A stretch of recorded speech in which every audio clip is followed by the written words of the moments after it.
Jimmy Lai finira-t-il sa vie en prison à Hong Kong? Jimmy Lai, c'est cet homme d'affaires et fondateur du journal Apple Daily qui a fait du combat pour la démocratie le combat de sa vie. Son procès pour collusion avec des forces étrangères, débuté en décembre 2023, se termine actuellement avec les plaidoiries de la défense.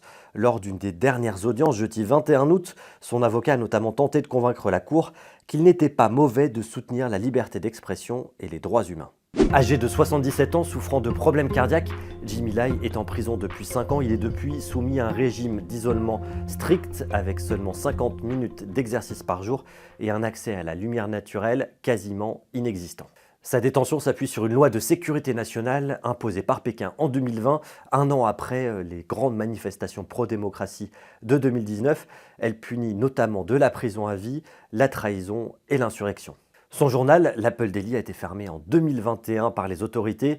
Il avait notamment soutenu la révolution des parapluies en 2014 et les grandes manifestations de 2019. Lors de ce procès qui s'éternise, il s'est ouvert en décembre 2023.